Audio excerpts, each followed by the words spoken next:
नमस्कार दोस्तों, स्वागत है आपका अपना ही यूट्यूब चैनल टुडे एग्जाम पर। दोस्तों, जैसा कि आज है आपका 10 अगस्त 2023 और आज जो है आपका CHSL का एग्जाम था। फर्स्ट शिफ्ट की एग्जाम समाप्त हो गई है। फर्स्ट शिफ्ट के एग्जाम में जीके और इंग्लिश के 7 से 8 वर्ड प्राप्त हो गए हैं। तो सभी क्वेश्चनों को लेकर के आ गया हूं।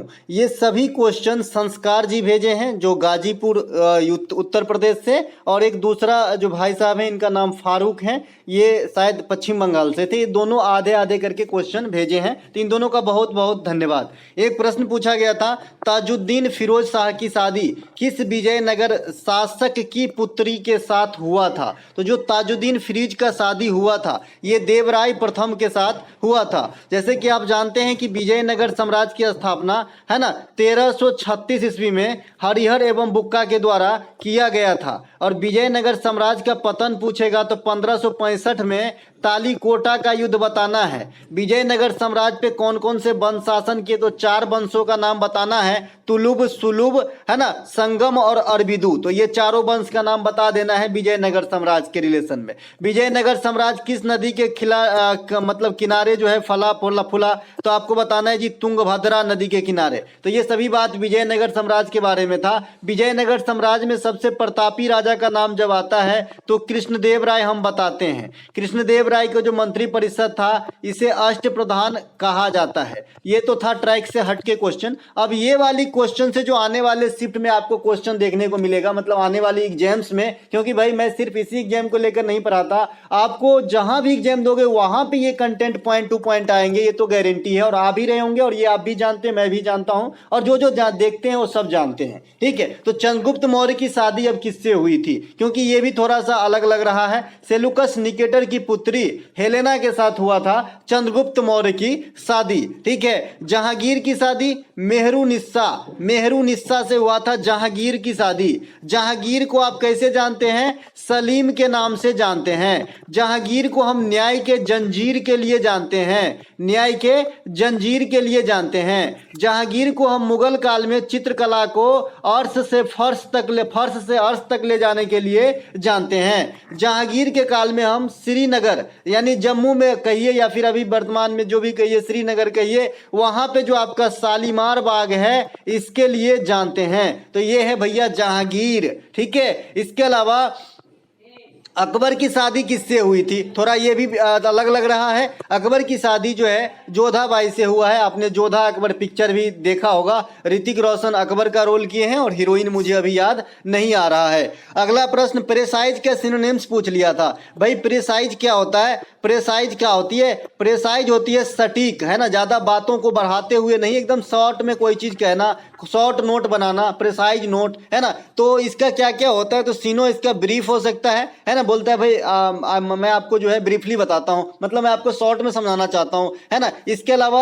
यहाँ पे शर्ट लिखा गया भाई, शॉर्ट, है ना, शॉर्ट एकदम, है ना। इसके अलावा एक इसके लिए जो है ईडियम भी है, इन अ नटसेल। इन अ नटसेल का मतलब भी होता है संक्षिप्त शॉर्ट में। ठीक है, इनके अलावा पहला वनडे मैच कब हुआ था? इस प्रकार के प्रश्न आए हैं। तो 1971 ईस्वी में हुआ था। आईसीसी वर्ल्ड कप 1975 में पुरुष वाला हुआ था, है ना। महिला वर्ल्ड कप 1973 में फीमेल वाला हुआ था। तो मुझे बताइएगा कि ये डायरेक्ट क्रिकेट पूछ रखा था या फिर ये वर्ल्ड कप पूछ रखा था। इसके अलावा T20 वर्ल्ड कप 2007 में हुआ था, किसका वाला? पुरुष वाला। और T20 वर्ल्ड कप महिला वाला 2009 में। तो दोनों बात ध्यान रखेंगे। क्रिकेट खेल का जन्मदाता केकरा कहे? तो इंग्लैंड का, है ना, इंग्लैंड को कहा जाता है क्रिकेट खेल का जन्मदाता। तो ये बात भी ध्यान रखेंगे। इंडिया के लिए तीनों शतक वीर का नाम जरूर याद रखेंगे, पहले पढ़ा दिया हूं, कभी भी एग्जामिनर का मूड घूम जाएगा आपसे पूछ देगा। टेस्ट क्रिकेट में पहला शतक लाला अमरनाथ ने लगाया था। वनडे में आपका कपिल देव ने लगाया था। अंतर्राष्ट्रीय स्तर की बात हो रही है, T20 में आपका सुरेश रैना साहब लगाए थे। तो इंडिया की तरफ से ये तीनों प्रथम शतक वीर को जरूर ध्यान रखें। इसके अलावा टेस्ट क्रिकेट में हैट्रिक लेने का काम जो है अपना भज्जी किए थे, हरभजन किए थे।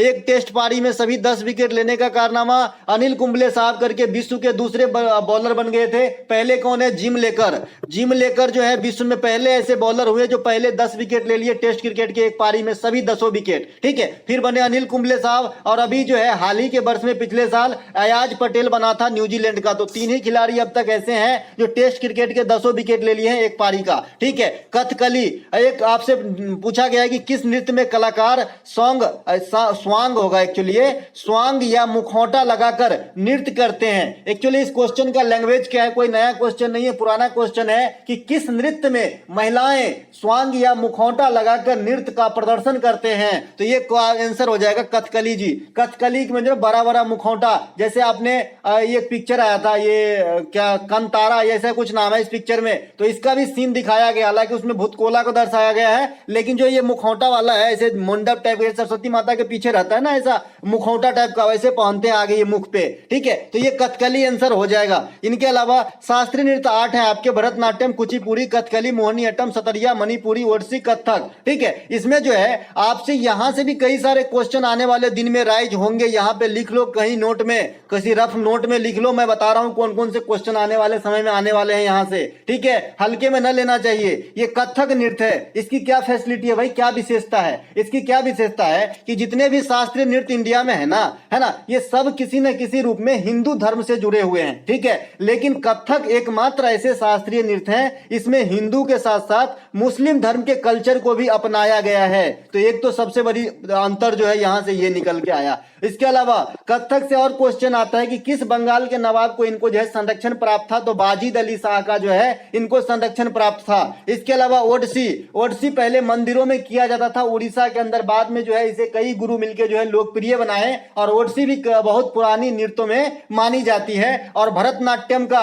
एक रूप है अभंग, ये आपको ओडिसी में भी देखने को मिलेगा। तो आप रिलेट कीजिए, भरतनाट्यम में 3 पार्ट होते हैं, अभंग, त्रिभंग, सभंग, है ना, तो भाई इसमें जो है आपका एक पार्ट मतलब ओडिसी में भी देखने को मिलेगा। इसी प्रकार से मैंने आपको बताया था कि भरतनाट्यम में जो नृत्य का क्रम होता है ना, ये तो हो गया रूप, इसके अलावा जो प्रस्तुति होती है इसके 4-5 क्रम होते हैं, जैसे आपका अलारप्पो, है ना, इसके अलावा जाति स्वरम, स्वरम, है ना, तो तिल्लाना, ये सब। ठीक है, तो ये सभी थोड़ा बहुत ध्यान रखेंगे। इसके अलावा जो है आपका इनके जो गुरु हुए ना फेमस, उनको जरूर ध्यान रखिएगा। सतरिया से क्वेश्चन आता है कि इसके शुरू करने का ही श्रेय किसे दिया जाता है, तो शंकर देव, कहाँ के वैष्णव शब्द कहाँ का है, ये सतरिया असम का है ना। इसके अलावा जो आपका ये मोहिनीअट्टम है, इसमें किस देवी देवता की पूजा होती है ये पूछ लिया जाता है, तो विष्णु, भगवान विष्णु की पूजा होती है। इसके अलावा केरल की प्रमुख त्योहार कौन कौन से, ओनम है, विशु है, मकर बिलक्कू है। ये मकर बिलक्कू ये आपका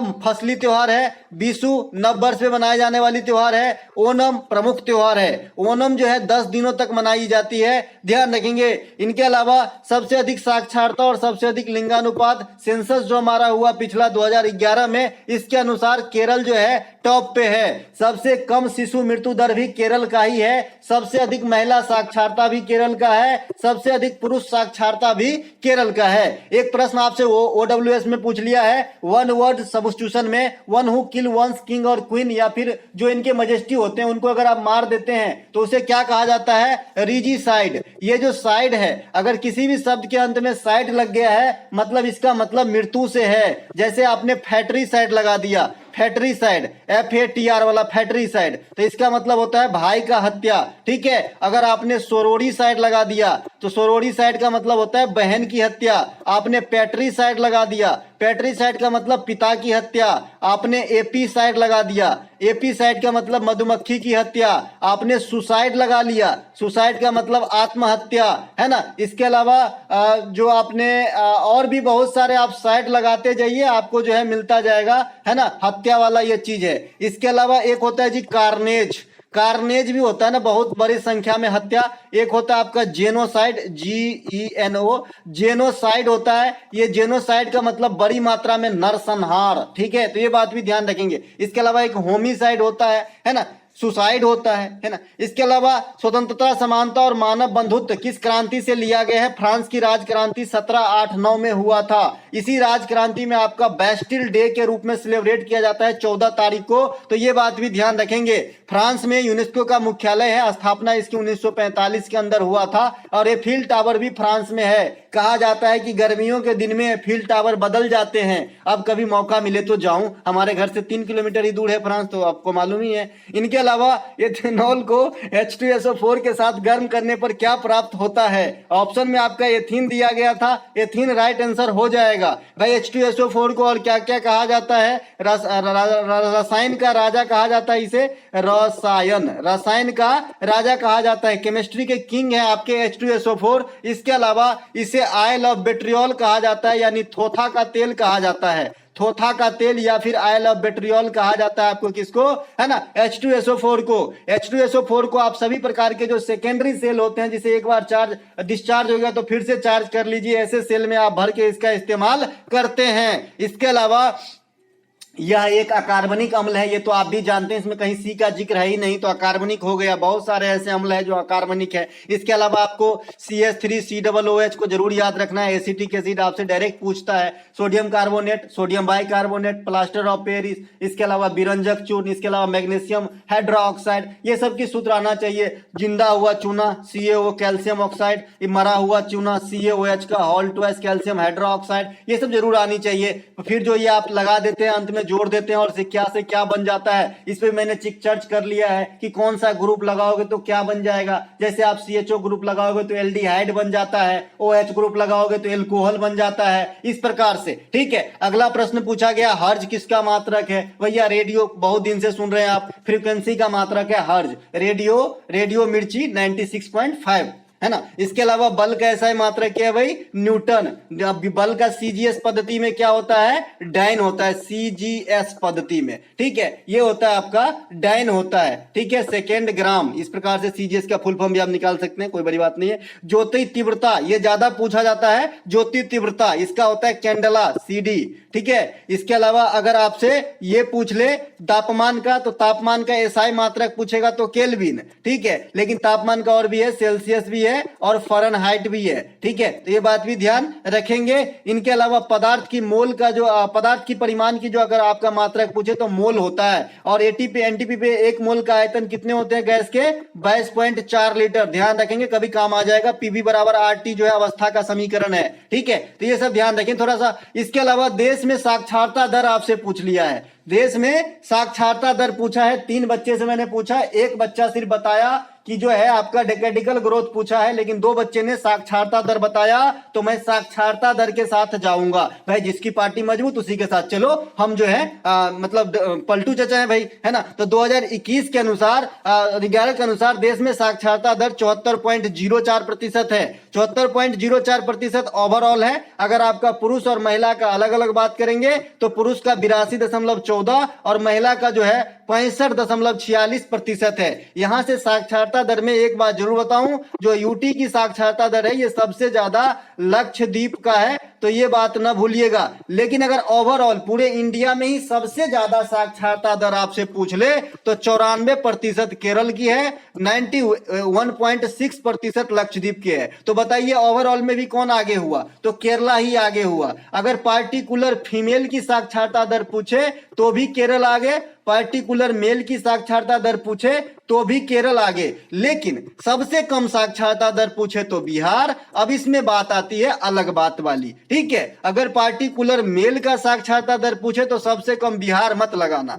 सबसे कम राजस्थान लगाना, और पार्टिकुलर महिला की बात करें तो सबसे कम बिहार लगाना। समझ में आया कि भाई सबसे कम साक्षरता दर तो भी बिहार, सबसे कम महिला साक्षरता तो भी बिहार, सबसे कम पुरुष साक्षरता दर तो राजस्थान। ठीक है, ओवरऑल साक्षरता सबसे अधिक तो केरल, सबसे अधिक साक्षरता पुरुष तो भी केरल, सबसे अधिक साक्षरता महिला तो भी केरल, सबसे आगे लिंगानुपात तो भी केरल, सबसे कम लिंगानुपात तो हरियाणा। ठीक है, सबसे अधिक जनसंख्या घनत्व तो बिहार, सबसे कम जनसंख्या घनत्व तो आपका अरुणाचल प्रदेश। ठीक है, सबसे अधिक जो आपका केंद्र शासित प्रदेश में जनसंख्या घनत्व है ये तो दिल्ली का, ये तो कॉमन सेंस से मार दोगे भाई, दिल्ली में रहने की जगह ही नहीं मिलती। इसके अलावा भैया कोई बुरा मत मानना, मतलब इतने ज्यादा लोग हैं कि जगह मतलब कम पड़ रहे हैं भाई, इसे बोल रहा हूं मैं।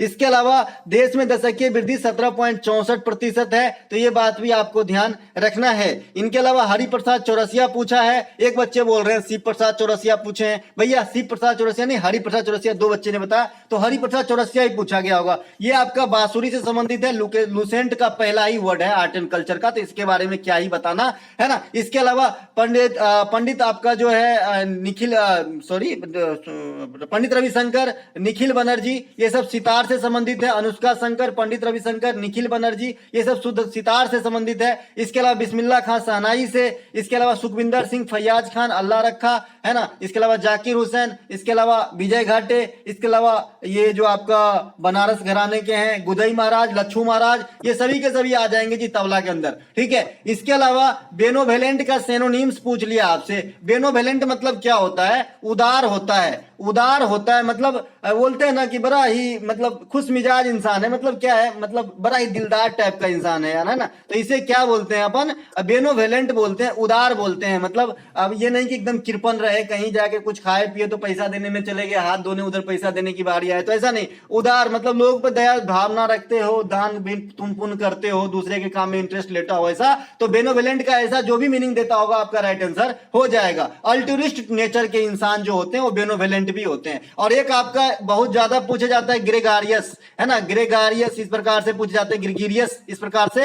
ये क्या होता है कि जो समूह में रहते हैं ना, ये आपका जानवर के लिए भी इस्तेमाल हो सकता है। आपने देखे होंगे कि जानवर हमेशा समूह में ही रहता है, या फिर जो ग्रेगरियस टाइप का इंसान होता है वो समाज में रहना पसंद करता है, ठीक है। तो ये भी आप जो है यहां से थोड़ा बहुत रख सकते हैं ध्यान। इसके अलावा इनमें से कौन सा नृत्य मणिपुर का है? कल चौथा शिफ्ट में भी पूछा गया और आज भी पूछा गया था ये, और मैं ये जो है सब दिन बताते आ रहा हूं भाई, सब दिन नहीं 3 दिनों से बता रहा हूं। याओ सांग फेस्टिवल के अवसर पे ये नृत्य करा जाता है। कौन सा? थवल चोंगवा। ये है थवल चोंगवा, इसलिए क्योंकि ये 18 जुलाई, अगर आपको याद हो 18 जुलाई थर्ड शिफ्ट CGL 2023, इसमें ये क्वेश्चन पूछा गया था। वहां से मैंने इस पे थोड़ा सा रिसर्च करा, या वो सांग महोत्सव पूछा था वहां पे। यहाँ पे जो है इनके अंदर मुझे जानकारी मिली कि थवल चोंगवा जो है नृत्य यहाँ पे होती है, और तब से मैं अपने इस मतलब प्रैक्टिस सेट या फिर जो एनालिसिस करवाता हूँ वहां पे जहां भी मणिपुर का जिक्र आया बताया, और कल भी चौथे शिफ्ट में आया और आज भी पूछा गया था। इससे पहले आपसे पूछा गया था कि मणिपुरिया होली किसे कहा जाता है, कल के फर्स्ट शिफ्ट में, ठीक है। तो हर एक बात काम आएगी, ठीक है। तो भाई थवल चोंगवा जो है मणिपुर में होती है। कौन से त्योहार पे? तो याओ सांग त्योहार के मौके पे। याओ सांग त्योहार को मणिपुरिया होली कहा जाता है। इसे मणिपुरिया होली कहा जाता है, जो कितने दिन तक? 5 दिनों तक सेलिब्रेट होता है। और ये किस महीने में होता है? तो मणिपुरी कैलेंडर के अनुसार लमदा महीना में होता है, ठीक है। तो ये बात ध्यान रखेंगे, ये लमदा महीना जो है ये फरवरी मार्च का ही समय है, कोई ज्यादा घबराने की जरूरत नहीं है। इसके अलावा जो ये थांगटा है, ये थांगटा भाई इंडिया को ऐसे ही नहीं कहते हैं कि अनेकता में एकता। भाई देखिए होती सब कुछ सेम टाइम में है, लेकिन नाम अलग है, इसके जो करने के मतलब मनाने के तरीके अलग हैं, ठीक है। इसीलिए जो है हम विविधताओं से भरे हुए हैं यहाँ, है ना, फिर भी हम एक हैं भाई, बहुत बड़ी बात है। ये थांगटा क्या है? ये मार्शल आर्ट है। कहाँ का भाई? तो ये मणिपुर का ही है। इसके अलावा कचई लेमन आधुनिक फेस्टिवल, ये लेमन से संबंधित है, तो ये भी आपका मणिपुर में ही मनाया जाता है। इसके अलावा मणिपुर से एक आपका झील पूछता है, लोकटक झील, और एक होता है जी पुलिकट झील। देखिए कैसे प्रॉब्लम को फेस करता है बच्चे, एक तो लोकटक, एक तो पुलिकट। अब कभी जो बहुत दिमाग नर्वस रहे एग्जाम में तो कंफ्यूज हो जाते हैं कि भाई लोकटक कहाँ है और पुलिकट कहाँ है, दोनों का नाम थोड़ा सा मिल रहा है प्रोनाउंसिएशन, ठीक है।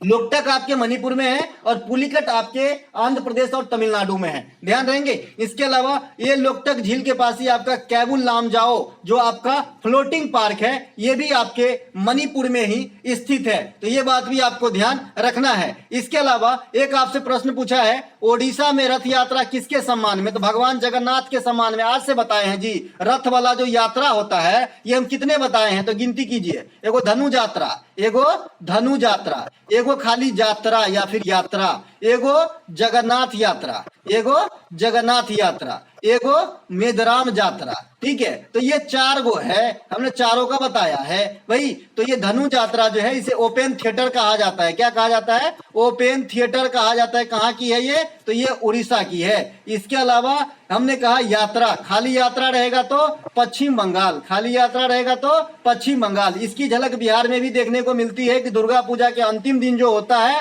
उसे बिहार में कुछ पार्ट में यात्रा ही कहते हैं कि आज तो यात्रा है ना भैया। तो ये पश्चिम बंगाल में यात्रा रहेगा तो खाली पश्चिम बंगाल, ठीक है। इसके अलावा जगन्नाथ रथ यात्रा उड़ीसा, इसमें भगवान जगन्नाथ की सम्मान की जाती है। इसके अलावा मेदराम यात्रा तेलंगाना, ये कौन से जनजाति के द्वारा? कोया जनजाति के द्वारा। कितने दिन तक? 4 दिन तक। इंडिया की सेकेंड लार्जेस्ट मेला है ये कुंभ मेला के बाद। और कुंभ मेला कितने जगह? तो 4 जगह। कौन कौन है ना? नासिक, हरिद्वार, इसके अलावा उज्जैन महाकालेश्वर, इसके अलावा आपका प्रयागराज, है ना। तो ये बात भी ध्यान रखेंगे, ठीक है। इसके अलावा चिल्का झील, महेंद्रगिरी की चोटी, देवमाली चोटी, सिमलीपाल अभयारण्य, गहिरमाथा अभयारण्य, नंदन कानन वन, ये सब के जो फैसिलिटी आपको देखने को मिलेगा यानी प्राकृतिक की सुंदरता, ये कहाँ मिलेगा? इसके लिए आपको उड़ीसा जाना होगा, ठीक है। इनके अलावा रिकमेंडेड का स्पेलिंग मिस्टेक आया था। अब जैसा आप यहाँ पे लिखा हुआ देख रहे हैं यही रिकमेंडेड है, ठीक है। RECOMMENDED रिकमेंडेड है। आपका स्पेलिंग जो है गलती करके दिया था, आपको करेक्शन करना था। सीमांत गांधी पूछ लिया है, खान अब्दुल गफ्फार साहब को कहा जाता है सीमांत गांधी। भारत का लौह पुरुष यानी आयरन मैन कहा जाता है आपको किसे? सरदार वल्लभ भाई पटेल को।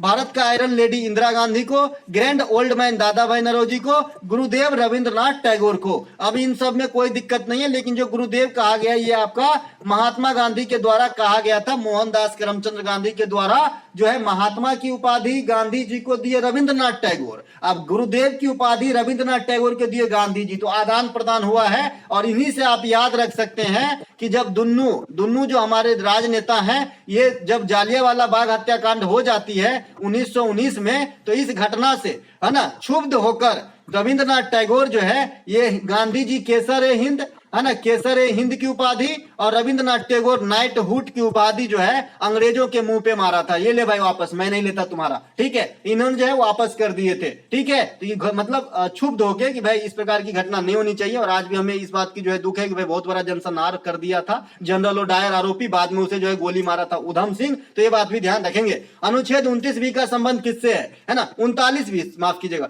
39B का जो है ये आपका समान विधि के एवं निःशुल्क न्याय से है। लेकिन एक बच्चे बोल रहे हैं कि 39 और 44 के करीब से था लेकिन मुझे याद नहीं है। तो आप लोग मुझे बताइएगा कि आर्टिकल वाला क्वेश्चन कौन सा था। वैसे मैंने आपको 3 आर्टिकल बताया, आपको पढ़ के जाना है। 19 के सभी पार्ट पढ़ के जाना है, 243 के सभी पार्ट पढ़ के जाना है, 51 के ए के सभी पार्ट पढ़ के जाना है। और DPSP के जो भी पार्ट टुकड़े में बटे हैं जैसे 39 का ए, 39 का बी, उनको पढ़ के जाना है। क्योंकि आजकल जो है छोटकू से क्वेश्चन आ रहा है, जो पार्ट के मतलब आर्टिकल में भी जो अलग आर्टिकल बना दिए गए, जैसे 21 का ए, तो जो ABC वाला है ना वो ज्यादा प्रेफर कर रहा है एग्जामिनर। इसके अलावा ISSF निशानेबाजी चैंपियनशिप 2022 में भारत को कितने स्वर्ण पदक जीता था? सबसे पहले ISSF 2023 में भी हुआ है, 2022 में भी हुआ है, तो 22 वाला था ये। तो ये मिस्र के काहिरा में हुआ था। यहाँ पे 4 गो गोल्ड मिला था, तो 4 आंसर होगा। इस प्रतियोगिता में कहाँ पे हुआ था? काहिरा में। भारत को 7 गो पदक प्राप्त हुआ था यहाँ पे, और 7 गो पदक प्राप्त करते हुए भी टॉप पे था। इसमें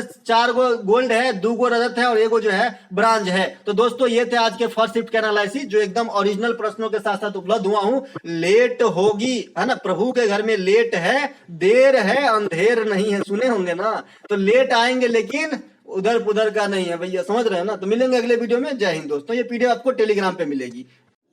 नमस्कार दोस्तों, स्वागत है आपका अपना ही यूट्यूब चैनल टुडे एग्जाम पर। दोस्तों आज है 10 अगस्त और 10 अगस्त का जो है CHSL का एग्जाम था। सेकेंड शिफ्ट की एग्जाम समाप्त हो गई है दोस्तों। सेकेंड शिफ्ट के एग्जाम में जीके और इंग्लिश के वर्ड जो भी पूछे गए सभी प्रश्नों को लेकर के आ गया हूं। ये सभी प्रश्नों को देने का जो श्रेय है सूरज भारती है, राहुल कुमार है, एक का मैडी नाम है रखा, नाम कुछ और होगा। तो ये सभी के सभी जो है हमारे व्हाट्सएप ग्रुप पे भेजे हैं। तो एक भी क्वेश्चन आपको जो है कोई भी फॉल्स नहीं है, और सभी क्वेश्चन 100% ट्रू के साथ साथ इंपोर्टेंट एक्स्ट्रा फैक्ट दूंगा, जो आने वाले किसी भी एग्जाम के लिए जो है अपने आप में एक अलग महत्व रखती है, या आप भी जानते हैं। चलिए दोस्तों शुरू करते हैं आज का ये वीडियो। मैं थोड़ा जल्दी में हूं तो थोड़ा जल्दी ही पढ़ा के निकलता हूं।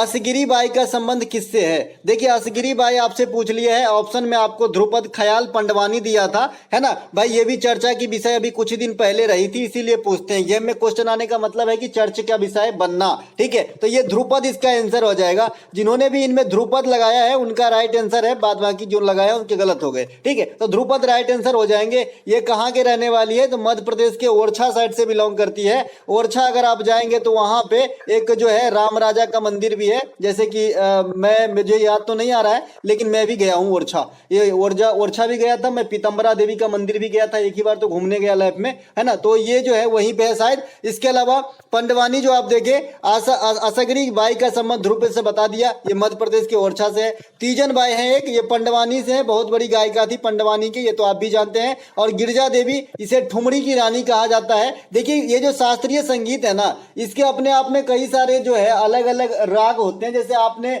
सुना होगा कि ये भाई ख्याल में गाते हैं, ख्याल है ना, ये वाला जो है आपका ठुमरी है, ध्रुपद है, ये सब जो है एक फॉर्म है। ठीक है, तो जो ये असगरी देवी बाई थी ये आपका ध्रुपद से, और जो आपका तीजन बाई है पंडवानी से, और गिरजा देवी ठुमरी से। चलते हैं आगे। अगला एक प्रश्न पूछा गया था, मीराबाई चानू को कॉमनवेल्थ गेम में कौन सा पुरस्कार मिला। अब ये कोई क्वेश्चन है, ठीक है, तो गोल्ड मिला था भाई, और यहां से जो है गोल्ड का खाता इंडिया का स्टार्ट हुआ था कॉमनवेल्थ गेम 2022 में। और इसकी जो लक तो देखिए कि टोक्यो ओलंपिक 2020 में जो पहला पदक मिला था, फर्स्ट मेडल, ये मीराबाई चानू के द्वारा ही श्री गणेश किया गया था, लेकिन वहां पे मिला था इनको सिल्वर टोक्यो में। अब यहाँ पे मिला बर्मिंघम में क्या मिला, गोल्ड मिला। ऐसे ही जिंदगी भी होनी चाहिए, पहले छोटा फिर बड़ा हाथ लगना चाहिए। ठीक है, नहीं तो पहले बड़ा हाथ लग जाएगा फिर छोटकू लगेगा ना, तो बड़ा निराशा होता है दोस्त, है ना। इसके अलावा राष्ट्रमंडल खेल को पहले ब्रिटिश एम्पायर गेम कहा जाता था, ये भी बातों बातों में आपसे एग्जामिनर क्वेश्चन पूछ लेता और पूछे भी गए हैं। इसके अलावा पिछला राष्ट्रमंडल खेल 2022 में हुआ था, ये बर्मिंघम इंग्लैंड के अंदर हुआ था, है ना। अगर आपसे कोई पूछे कि 2022 में होने वाली राष्ट्रमंडल खेल का क्रम क्या था, तो आपको याद रखने के लिए बड़ा ही सूटेबल है, बोलिएगा 22वां हुआ था भाई, 22वां। और BSSC CGL 3 है ना, BSSC का जो CGL का एग्जाम हुआ जो कैंसिल हो गया, उस दिन ये क्वेश्चन पूछा गया था, मुझे सब याद रहता है ना। इसके अलावा पिछला राष्ट्रमंडल खेल 2022 बर्मिंघम में हुआ था। राष्ट्रमंडल खेल में भारत को कितने पदक मिले, तो 61 पदक मिले राष्ट्रमंडल खेल में भारत को। पदक की अनुपात हमेशा याद रखें, क्योंकि आपसे कभी गोल्ड, रजत और ब्रॉन्ज भी पूछा जा सकता है और पूछे ही जा रहे हैं। ठीक है, तो भैया 22 को गोल्ड मिला, 16 को रजत मिला और 23 को जो है ब्रॉन्ज मिला था आपका कॉमनवेल्थ गेम CWG आपका 2022 के अंदर। देखिए जो चौथा स्थान हासिल किए थे हम, और पहला स्थान पे कौन रहा था, तो पहला स्थान पे ऑस्ट्रेलिया रहे थे। अब थोड़ा पास्ट में झांक लेते हैं राष्ट्रमंडल खेल को, तो राष्ट्रमंडल खेल जो है भारत के 2022 में और भी देख लेते हैं। 2022 में भारत के तरफ से व्यक्तिगत रूप से सबसे अधिक पदक कौन प्राप्त किए, तो शरद कमल महाराज। ये कौन है भाई, तो ये टेबल टेनिस के बहुत बड़े स्टार हैं। और 2022 के लिए मेजर ध्यानचंद पुरस्कार जो है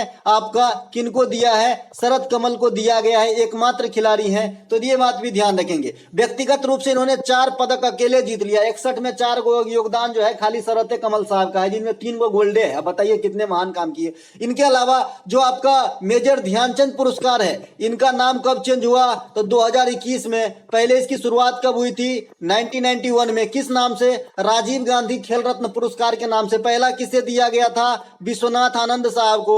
मेजर ध्यानचंद के जन्मदिन कब आती है, 29 अगस्त को। क्या मनाते हैं, नेशनल स्पोर्ट्स डे मनाते हैं, राष्ट्रीय खेल दिवस मनाते हैं 29 अगस्त को। तो ये थोड़ा सा लपेट लीजिए, ज्ञान है। इसके अलावा भैया राष्ट्रमंडल खेल को भारत में है कब भाग लिया, तो 1934 में भाग लिया था। जैसे कि आपने देखा कि 1930 में स्टार्ट होती है, लेकिन उस समय भारत भाग नहीं लेता है। भारत जो है हमेशा सेकेंड वाला में भाग लेता है। आप अगर ग्रीष्मकालीन ओलंपिक की बात करेंगे तो जो 1900 में पेरिस में हुआ था, यहीं पे भारत भाग लिया था, यानी यहाँ भी ये जो है सेकेंड एडिशन था। पहला तो 1896 में एथेंस में हुआ था ओलंपिक की शुरुआत, तो यहाँ पर भारत भाग नहीं लिया था। तो ओलंपिक में भी दूसरे खेल में और आपका कॉमनवेल्थ गेम में भी दूसरे यानी सेकेंड एडिशन में भारत भाग लेना प्रारंभ किया था। आगामी राष्ट्रमंडल खेल कहां पे होगा 2026 में, तो ये ऑस्ट्रेलिया के अंदर होगा। तो ये बात ध्यान रखेंगे। एक क्वेश्चन आपसे पूछ लिया है, वर्नाक्यूलर एक्ट प्रेस कब लागू हुआ भाई, 1878 में। 1878 में लागू हुआ वर्नाक्यूलर प्रेस एक्ट। किसके समय, लिट्टन के समय। लिट्टन, लिट्टी चोखा वाला लिट्टन है ना, लिट्टी चोखा वाला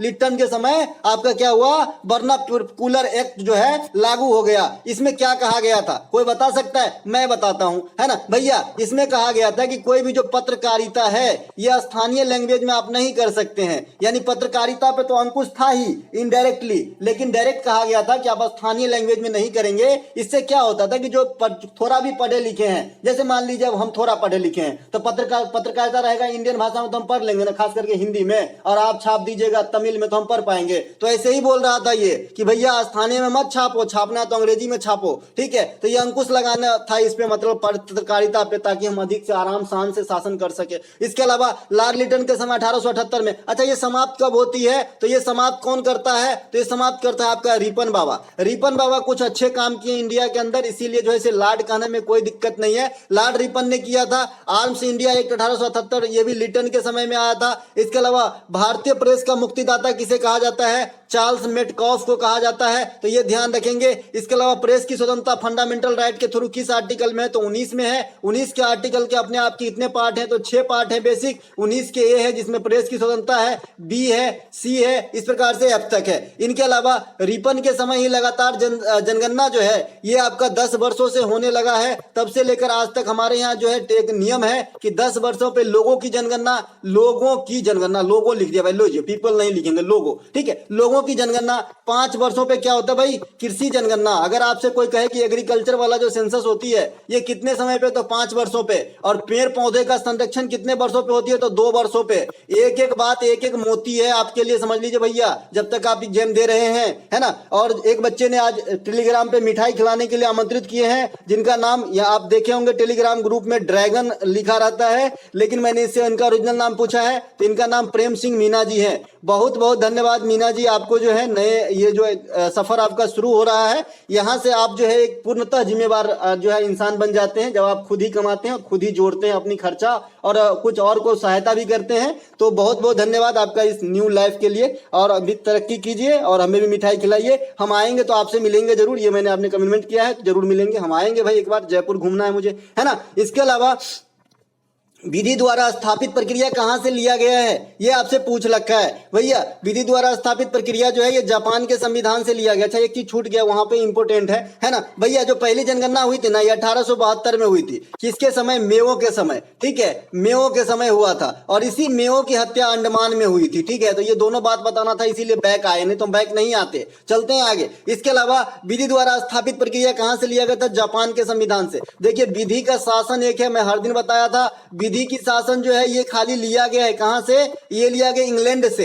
लेकिन जो एस्टेब्लिश किए गए हैं लॉ के द्वारा, ये कहां से, तो ये जापान के संविधान से लिया गया है ना। विधि का शासन, संसदीय प्रणाली, एकल नागरिकता, ये सब जो है ब्रिटेन से है। मौलिक अधिकार, मौलिक कर्तव्य, तो मौलिक अधिकार यूएसए, इसे भाग 3 में। मौलिक कर्तव्य रूस भाग 4 में। 4 के एक कर लीजिएगा, ये खाली 4 कहना गलत है, क्योंकि 4 जो है इसमें आपका डीपीएसपी है। प्रस्तावना की भाषा संवर्ती सूची में, प्रस्तावना की भाषा और संवर्ती सूची दोनों ऑस्ट्रेलिया के संविधान से, कंकरेंट लिस्ट और प्रस्तावना की भाषा, ठीक है। इसके अलावा संघीय व्यवस्था, ये कहां से लिया गया है, कनाडा के संविधान से लिया गया। अच्छा एक बात बताइए कि राज्य सूची है, कंकरेंट लिस्ट है और आपका यूनियन लिस्ट है, स्टेट, इसको भी स्टेट ही कर दीजिए। आप अंग्रेजी लिखे तो सब लिख दो, है ना भैया। एक तो आपका जो है आपका यूनियन लिस्ट है, कंकरेंट लिस्ट है और स्टेट लिस्ट है। इन तीनों में विषय शामिल कितने कितने तो पता है ना भाई। यूनियन में 100 है ना, कंकरेंट में आपका 52 है और स्टेट में आपका 61 है। अब मान लीजिए इन तीनों को जोड़िए तो इतना ही विषय थोड़ी है इस दुनिया में भाई। इंडिया जो है बहुत बड़े अर्थव्यवस्था वाली देश है, बहुत बड़ा देश है भाई, तो इतना ही चीज थोड़ी है हमारे पास। तो मसला का कोई कमी नहीं है, हर दिन मसला है, जिंदगी एक मसला है भाई, है ना। तो इसके अलावा जो चीज इसमें शामिल नहीं है, यानी 62, 51, 61 और 100 छोड़ के, तो इस पे कानून कौन बनाएगा, तो संघ बनाएगा। ध्यान रहे, उसे क्या कहते हैं, अपशिष्ट शक्ति का अधिकार कहते हैं, ठीक है। इसके अलावा संविधान संशोधन, साउथ अफ्रीका के संविधान से आर्टिकल कौन सा भैया, 318। और भाग कहेगा तो भाग आप बता दीजिएगा ना, बताने में क्या, भाग 18 बता दीजिएगा सट से। इसके अलावा शोभना नारायण, 1992 में कौन सा अवार्ड मिला था शोभना नारायण को, तो शोभना नारायण कौन है भाई, सबसे पहले ये ओडिसी से संबंधित है शोभना नारायण जी, ठीक है, शोभना नारायण। इसके अलावा आपका सोनल मानसिंह, इसके अलावा आपका जो गुरु केलुचरण महापात्रा है, सुजाता महापात्रा है, ये सब है ना, कहाँ का है, इंद्रानी रहमान है, ये सब कहाँ का है, ओडिशा का, ठीक है। तो ये ओडिसी संबंधित है। 1992 में जो संगीत नाटक अकेडमी पद्मी पुरस्कार से सम्मानित करा गया था। वहां पे पद्म भूषण, पद्मश्री, पद्म विभूषण, संगीत नाटक अकादमी दिया गया था। आपको संगीत नाटक अकादमी पे टिक करके घर आ जाना था। इसके अलावा सोनल मानसिंह को 2003 में पद्म विभूषण दिया गया, जो ओडिसी नृत्य में सबसे कम उम्र के नृत्यांगना जिन्होंने पद्म विभूषण प्राप्त किया। अच्छा, सोनल मानसिंह जो है, इनके एक एक्स्ट्रा भी नृत्य है जो भरतनाट्यम भी कर लेती है। क्या? भरतनाट्यम से भी संबंधित है सोनल मानसिंह, और ओडिसी भी। तो ओडिसी प्राइमरी है, भरतनाट्यम सेकेंडरी है। इनके अलावा गुरु केलुचरण महापात्रा 1988 में पद्म भूषण मिला है इन्हें, तो ये बात भी ध्यान रखेंगे। ये आपका जो है एक और क्या क्वेश्चन इंटरसेट, ये कोई क्वेश्चन आया था, कुछ छूट रहा है यहाँ पे। अच्छा, गुरु केलुचरण महापात्रा सम्मानित किया गया, क्या क्वेश्चन इंटर, अच्छा मैं फोन कर रहा था उस समय, तो ये भी आया यहाँ पे। ठीक है, कोई नहीं, है ना भैया। इसके अलावा गुरु केलुचरण महापात्रा को कब मिला? 1988 में, ये बात भी ध्यान रखेंगे। इनके अलावा मई 2022 में त्रिपुरा के नए मुख्यमंत्री के रूप में किसने चुना गया है, ऐसा क्वेश्चन आया है। तो ये मानिक साहा का क्वेश्चन आया, मानिक साहा है त्रिपुरा का, तो ये बात भी ध्यान रखेंगे। इनके अलावा देखिए यहाँ पे क्वेश्चन जो है, एक बच्चा पहले तो मुझे बताया कि गुग्गा डांस आया था। भाई गुग्गा डांस भी एग्जिस्ट करता है, जो हरियाणा का है। एक बच्चा ने बताया कि गोगा नौमी त्योहार आया था। अब ये दोनों में से एक तो आए जरूर हैं। अब आप लोग इसमें 50-50 कर लो, टॉस उछाल लेते हैं। ठीक है, कौन सा आया है, कौन सा है? अक्कर बकर, ये वाला आया है, बाया वाला, मतलब दूसरा आया होगा, दूसरा आया होगा, देख लीजिएगा, जिनका एग्जाम था आज। ठीक है, तो भाई दूसरा जो है, जो गुग्गा नौमी है, ये गोगा नौमी और गुग्गा नौमी, ये दो नाम से होता है। एक तो गुग्गा नौमी होता है और एक आपका गोगा नौमी होता है। तो गोगा नौमी के नाम से हम मध्य प्रदेश वगैरह में इस त्योहार को देख लेते हैं। ठीक है, गोगा नौमी। और जो गुग्गा नौमी है ना, जो माफ कीजिएगा, गुग्गा डांस वाले पे पेन चला रहे हैं, और जो गुग्गा नौमी है, इस प्रकार से जो लिखा जाएगा, गहर सुकार गु आधा ग आकार, है ना। तो जो गुग्गा नौमी है, ये राजस्थान आंसर हो जाएगा। ठीक है, तो अगर गुग्गा नौमी आया है तो राजस्थान, गुग्गा डांस आया तो हरियाणा हो जाएगा। अब हरियाणा का कुछ डांस देख लेते हैं, जैसे फाग है, लूर है, मजीरा है ना, ये सब जो है आपका हरियाणा का डांस है। लोहड़ी और बैसाखी त्योहार ये हरियाणा और पंजाब दोनों में मनाया जाता है, जिसमें लोहड़ी क्या है, मकर संक्रांति के समय, कहाँ गया भाई, इधर, और बैसाखी क्या है, नव वर्ष के समय। ठीक है, दोनों बात ध्यान रखेंगे। इनके अलावा यहां से राजस्थान आया था, तो राजस्थान का कुछ ले लीजिए। गुरु शिखर पर्वत मिलेगा आपको, जो अरावली पर्वत की सबसे ऊंची चोटी है, और राजस्थान की भी सबसे ऊंची चोटी है गुरु शिखर। इसके अलावा राजस्थान में आपको थार मरुस्थल मिलेगा, जो भारत की सबसे बड़ी मरुस्थल है। राजस्थान में आपको माउंट आबू का दिलवारा मंदिर मिलेगा, तो ये बात भी आपको ध्यान रखना है। राजस्थान में आपको पाकिस्तान से लगी सीमा रेखा मिलेगी, पंगुराज वाला सीमा,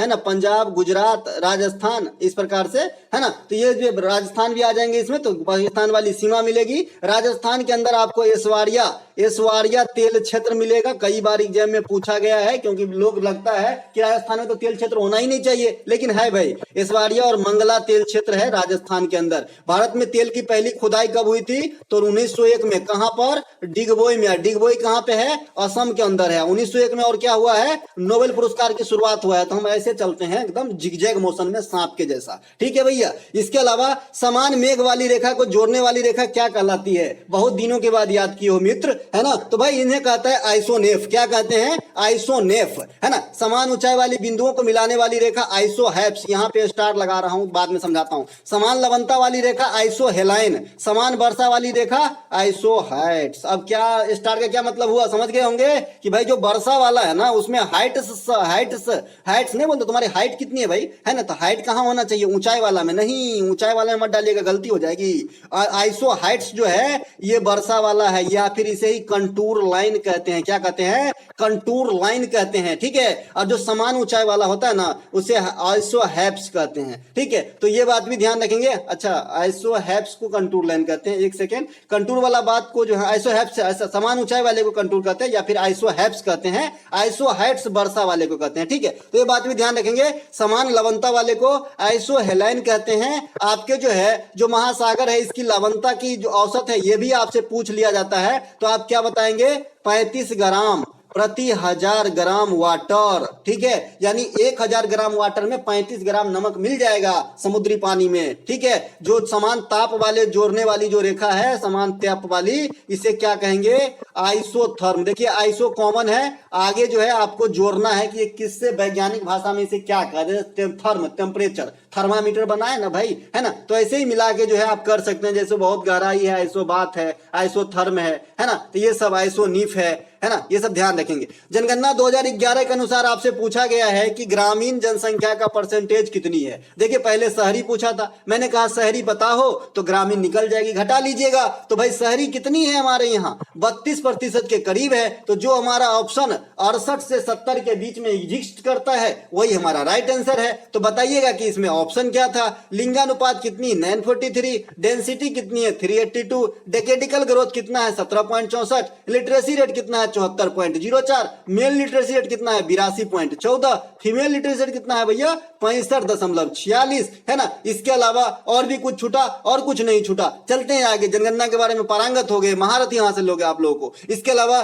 छौ लोक नृत्य किस राज्य से संबंधित है भैया। छौ लोक नृत्य जो है ये तो 3 राज्य में होती है सर, आप ही ने बताया है। एक तो भाई ओडिशा बताए आप, ओडिशा बता दिए थे, झारखंड बता दिए थे, पश्चिम बंगाल बता दिए थे। तो इन तीनों में से कोई एक ही ऑप्शन होगा या फिर इनमें से सभी ऑप्शन होगा, अगर तीनों दिया गया है अलग अलग तो ठीक है। अब छौ नृत्य के बारे में मैं विशेषता पहले भी बता चुका हूं, आज भी बताऊंगा, ये अपनी प्रॉब्लम है भाई, ठीक है। तो छौ नृत्य जो है ये झारखंड में प्रसिद्ध है। कौन सा छौ नृत्य, सरायकेला वाला। एगो मयूरभंज वाला है, ये कहां पे होता है, ओडिशा में, जगह के नाम से दिया गया भाई। एगो पुरुलिया छौ नृत्य है, ये पश्चिम बंगाल में स्थित है ना। तो 3 जगह छौ नृत्य होता है, जगह के नाम पे इनका नामकरण भी हो गया है, सरायकेला, मयूरभंज और पुरुलिया, है ना। इसके अलावा मयूरभंज वाली जो छौ नृत्य होती है ना उसमें मुखौटों का प्रयोग नहीं होता है, बाद में मुखौटों का प्रयोग होता है। आपने कथकली नृत्य में भी मुखौटा का प्रयोग करना है, और एक मुखौटा नृत्य ही होता है, उसका नाम है मुखौटा नृत्य। ये कहां पे होता है भाई, मुखौटा डांस या फिर नृत्य, तो ये आपका अरुणाचल प्रदेश में होता है। इसे युद्ध नृत्य या वार नृत्य भी कहा जाता है। चलते हैं आगे। छौ नृत्य को यूनेस्को में जो है मानवता अमृत सांस्कृतिक विरासत की प्रतिनिधि सूची में शामिल किया गया, और इसे हाफ शास्त्रीय नृत्य का दर्जा भी दिया गया है, लेकिन ये पूर्णतः शास्त्रीय नृत्य नहीं है। देखिए वैसे अगर आप बात करेंगे कॉमन वे में तो शास्त्रीय नृत्य 9 हो जाते हैं, लेकिन जो साहित्य नाटक अकादमी है जो हमारा वेरीफाई करेगा भाई, ये हमारा 8 शास्त्रीय नृत्य मानता है भाई, ठीक है। इसके अलावा जीडीपी और जीएनपी में संबंध, भैया मैंने बता रखा है आपको जीएनपी का सूत्र याद है कि सैम नाम का लड़का इंग्लैंड से आके बिहार में कमा रहा है ना। अब भाई रामलाल नाम का लड़का यहां से जाके सऊदी अरब में कमा रहा है। एग्जाम्पल दिए थे भैया, याद है मुझे, सैम भी याद है मुझे, इसलिए ताकि आपको याद रहे, क्योंकि सैम नाम जनरली इंडिया में कम होते हैं, और होते भी हैं तो जो है अपने इधर तो बहुत कम होते हैं, ठीक है। तो भाई जीडीपी और जीएनपी में कहां से रिलेशन निकालोगे, ये सूत्र अगर याद है तो आप रिलेशन निकाल दोगे, चाहे कैसे भी घुमा फिराए। अब इस एम को उधर ले जाओ तो प्लस एम हो जाएगा, जीएनपी प्लस एम बराबर जीडीपी प्लस एक्स, है ना। अगर एक्स को उधर ले जाओ, सबसे बड़ी बात है कि एक्स और एम है किया, तो फिर से वही बात, सैम और रामलाल, ठीक है। देखिए जीएनपी जो होता है ना, ग्रॉस नेशनल प्रोडक्ट, इसका मतलब क्या होता है, जीडीपी यानी gross domestic product plus X minus M. अब ये एक्स क्या है, यहां पर ये देसी आदमी विदेश में जाकर आय अर्जन करता है। जैसे राम नाम का आदमी जो है ये विदेश में जाके कमाया। हाँ तो कहां थे हम थे भैया कि कुछ काम आ गया था भाई। हम कहां थे कि भाई जो जीडीपी में अगर आप विदेश में हम जाके जो कमाते हैं, यानी रामलाल जाके जो कमाएगा वो जुटेगा, और सैम नाम का आदमी जो उत्तर प्रदेश में आके कमाएगा वो घटेगा, तब जाके जीएनपी निकलेगा। अगर ये समीकरण अगर आपको याद है तो आप रिलेशन स्थापित कर सकते हैं जीडीपी और जीएनपी के अंदर। इसके अलावा राजतरंगिणी में कहाँ का इतिहास देखने को मिलती है, ये तो बच्चा वाला क्वेश्चन है। तो ये कश्मीर के अंदर की जो है आपकी झलक देखने को मिलेगा। कश्मीर का इतिहास जो है राजतरंगिणी के अंदर वर्णित है। राजतरंगिणी का फारसी में अनुवाद कौन करवाया था, जैनल आब्दुन ने। राजतरंगिणी को किसने लिखा है, तो कल्हन ने लिखा है, ठीक है। इसके अलावा स्टाक का सैनोनिम आया है, STALK, स्टाक। स्टाक का मतलब इसका जो है आपका सैनो या एंटो पूछा गया है, ये तो क्लियर नहीं, लेकिन वर्ड में लिखा है इन्होंने कि स्टाक आया है। एक गण नगाई त्योहार आया है या नहीं है, ये कंफर्म नहीं है। इसके अलावा एक बच्चा अभी मैंने देखा टेलीग्राम पे भेज रहे हैं, जाकिर हुसैन का वाद्य यंत्र पूछा है, तो हो जाएगा तबला। एक बच्चा और कुछ भेज रहा है, जैसे एक बच्चा यहाँ पे मैं जैसे देख पा रहा हूँ एल्केन से रिलेटेड कुछ लिख रहा है। एल्केन, हाँ भाई आगे लिखो भाई, इनको बोलो आगे लिखेगा। एल्केन हाँ एल्केन ही लिख रहा है, अब निकल गए व्हाट्सएप से। तो एल्केन जो है, एल्केन से क्या आया होगा, तो हो सकता है इसका बॉन्डिंग पूछा हो सकता है इसमें जो है इसका सूत्र पूछ लिया हो CnH2n+2 वाला, या फिर ये पूछ लिया हो कि n का वैल्यू पुट करोगे 5 तो क्या बनेगा, है ना। इसके अलावा और ये क्या लिखा है, ये क्या लिखा है, ये समझ नहीं आ रहा है, क्वेश्चन और ये लिख रहे हैं लेकिन समझ में नहीं आ रहा है कि ये क्या लिख रहे हैं। ठीक है, तो इतना क्वेश्चन जो है आज सेकेंड शिफ्ट में प्राप्त हुए। अब जो भी बचा कुचा है और मिल जाती है तो मैं अगले शिफ्ट में इंक्लूड कर लूंगा। मिलेंगे अगले शिफ्ट में। जय हिंद दोस्तों। ये पीडीएफ आपको टेलीग्राम पे मिलेगी टुडे एग्जाम पे। ये क्या लिखा है, एक सेकेंड, कोर्स पार्ट क्या लिखे हैं। ठीक है भैया, नहीं समझ पा रहा हूँ क्योंकि क्या लिखे आधा आधा है ना। मिलेंगे अगले वीडियो में। जय हिंद। नमस्कार दोस्तों, स्वागत है आपका अपना ही यूट्यूब चैनल टुडे एग्जाम पर। दोस्तों आज है आपका 10 अगस्त 2023 और आज जो है CHSL का एग्जाम था। थर्ड शिफ्ट की एग्जाम समाप्त हो गई। थर्ड शिफ्ट के एग्जाम में जीके, जीएस, करंट अफेयर और इंग्लिश के सेक्शन से जो भी प्रश्न पूछे गए, करीब यहाँ 30 से 35 प्रश्न आप देखेंगे, वो भी ओरिजिनल वाली। तो चलिए अपनी अपनी आंसर मिला लीजिए क्या कुछ क्वेश्चन पूछे गए थे। सबसे पहले आगे बढ़ने से पहले इन भाइयों का बहुत बहुत धन्यवाद। ये है अतुल शुक्ला जी, जिन्होंने 1 से लेकर 17 क्वेश्चन भेजे। और यहाँ पे एक और भाई साहब हैं जिनका नाम है कृष्णा शर्मा, इन्होंने भी काफ़ी सारे क्वेश्चन में जो है हेल्प किया है विथ ऑप्शन। तो चलिए दोस्तों शुरू करते हैं, देखते हैं कौन कौन सा प्रश्न पूछा गया था। एक प्रश्न पूछा गया था, श्रुति बंदोपाध्याय को 2020 में कौन सा अवार्ड दिया गया। ठीक है, तो श्रुति बंदोपाध्याय को जो है संगीत नाटक अकादमी अवार्ड से जो है राष्ट्रपति जो है सम्मानित किए हैं। तो ये बात भी ध्यान रखना है। ठीक है, इनके अलावा यह मणिपुरी नृत्य से संबंधित कलाकार है, तो ये बात भी ध्यान रखना है। मणिपुरी नृत्य कहाँ का नृत्य है, तो ये मणिपुर का जो है शास्त्रीय नृत्य है। इसके प्रमुख गुरु कौन है, तो गुरु विपिन सिंह सबसे फेमस कैरेक्टर हैं मणिपुरी नृत्य के अंदर। मणिपुरी नृत्य में किसकी पूजा होती है, तो राधा रानी की और कृष्णा की पूजा होती है। तो ये बात भी आपको ध्यान रखना है, यानी इन्हीं के ऊपर जो है ये नृत्य करा जाता है। इसके अलावा मणिपुरी नृत्य के गुरु विपिन सिंह हो गया, चारू माथुर, कलावती देवी, बिंबावती देवी, गोपाल सिंह और सोनरिक सिंह जो है ये आपके मणिपुरी नृत्य से संबंधित कलाकार है। वैसे भी हमने आपको सिंह सरनेम और झावेरी बहन बता दिया है, ये दोनों आप याद रखेंगे और अलग से चारू माथुर, कलावती देवी और बिंबावती देवी को याद रखेंगे तो आपको अधिकांश क्वेश्चन जो है कवर हो जाएगा। इसके अलावा एक प्रश्न रिपीट किया गया है, लाडली बहना योजना किस राज्य में शुरू किया गया। तो लाडली बहना योजना और लक्ष्मी लाडली योजना ये दोनों ही योजना मध्य प्रदेश के सरकार जो शिवराज सिंह चौहान साहब हैं उनके द्वारा स्टार्ट किया गया है। सबसे इम्पोर्टेंट क्वेश्चन आने वाले शिफ्ट के लिए कि जो लाडली बहना योजना है इसमें एज का जो है सीमा क्या है, तो 21 से 60 वर्ष है। इस योजना में अगर कोई भी लाभ लेना चाहती है माता बहन तो उनकी जो है सबसे पहले तो शादी होना चाहिए या फिर विधवा या फिर तलाकशुदा भी हो सकता है भाई, अलग हो गए शादी होने के बाद। तो ऐसे महिलाओं को जो है लाभ दिया जाता है। लाडली लक्ष्मी योजना भी मध्य प्रदेश के सरकार ने ही स्टार्ट किया है। मध्य प्रदेश के वर्तमान मुख्यमंत्री शिवराज सिंह चौहान और राज्यपाल मंगू भाई पटेल है। मध्य प्रदेश में आप क्या क्या देखेंगे, तो आप कान्हा नेशनल पार्क देखेंगे, बांधवगढ़ नेशनल पार्क देखेंगे, है ना। इसके अलावा मैकाल रेंज देखेंगे, अमरकंटक की चोटी देखेंगे, अमरकंटक की चोटी देखेंगे, डेक्कन पहाड़ की डेक्कन जो पठार है इनका विस्तार देखेंगे, नर्मदा नदी देखेंगे जिनकी मध्य प्रदेश के जीवन रेखा कहा जाता है। ये सब आपके मध्य प्रदेश में स्थित है। इसके अलावा आप पन्ना देखेंगे जो हीरा के लिए प्रसिद्ध है, आप नेपा नगर देखेंगे जो अखबारी कागज के लिए प्रसिद्ध है। ये सब जो है आपके मध्य प्रदेश में स्थित है और है। ठीक है, इसके अलावा विजयनगर साम्राज्य की स्थापना के समय दिल्ली सल्तनत पे किसकी शासन थी, तो ये था ट्रिकी क्वेश्चन, क्योंकि आप जानते हैं कि विजयनगर साम्राज्य की स्थापना 1336 ईस्वी में हुआ था। हरिहर एवं बुक्का नामक 2 शासी भाई ने किया था। उस समय आपका सल्तनत पे तुगलक वंश के शासन मोहम्मद बिन तुगलक का शासक था। ठीक है भैया, शासन था। मोहम्मद बिन तुगलक की शासन की अवधि की बात करें तो 1325 से 1351 के बीच में मोहम्मद बिन तुगलक ने दिल्ली सल्तनत पे राज किया था। इन्हीं के काल में इब्न बतूता जो मोरक्को का निवासी था भारत आया था और मोहम्मद बिन तुगलक के लिए काम किया था। इन्होंने एक पुस्तक भी लिखा जिनका नाम है रेहला नामक पुस्तक जो है मोहम्मद बिन तुगलक ने लिखा है। मोहम्मद बिन तुगलक का जो ओरिजिनल नाम है ये आपका जूना खान है। मोहम्मद बिन तुगलक ने एक विभाग का स्थापना करवाया जिसका नाम है दीवान ए कोही।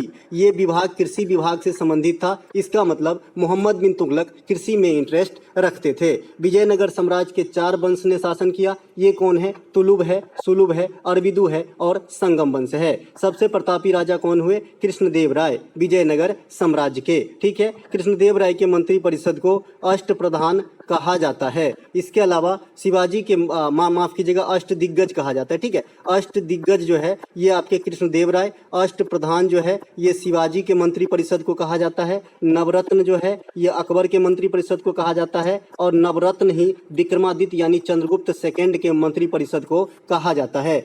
जो कृष्णदेव राय है ये एक किताब भी लिखे, इनका नाम है आमुक्त मल्याद। आमुक्त मल्याद नामक किताब जो है ये कृष्णदेव राय के द्वारा लिखा गया है। पूछा जाता है कि विजयनगर साम्राज्य का पतन किस युद्ध के परिणाम स्वरूप, तो आपको बताना है तालीकोटा का युद्ध के समय जो है विजयनगर की साम्राज्य का पतन जो है स्टार्ट हो गया था। कब हुआ था? 1665 में। इसे राक्षसी तंगड़ी का युद्ध भी कहा जाता है, तो ये बात भी आपको ध्यान रखना है। इसके अलावा विजयनगर साम्राज्य तुंगभद्रा नदी के किनारे फले फूले थे, ये भी क्वेश्चन आपके एग्जाम में आ जाता है। मैंने आपसे हर बार कहा है कि आजकल टीसीएस का मूड बदल गया है। ये जो इन्वेंटर है वो कब इन्वेंट किया इससे क्वेश्चन पूछता है। और 3 आर्टिकल मैंने बनाया कि 19 का भाई सभी पार्ट देख लो, है ना। इसके अलावा 51 के सभी पार्ट देख लो और 243 के सभी पार्ट देख लो। और डीपीएसपी के अंतर्गत ऐसा आर्टिकल जिसके पार्ट में बटे हैं, जैसे 39 का है, 39 का भी, ऐसे आर्टिकल देख लो। मैं इस पर एक वीडियो कल लाने वाला हूँ, आप लोगों की सदा की जो है गिला शिकवा दूर करने के लिए कल लाऊंगा।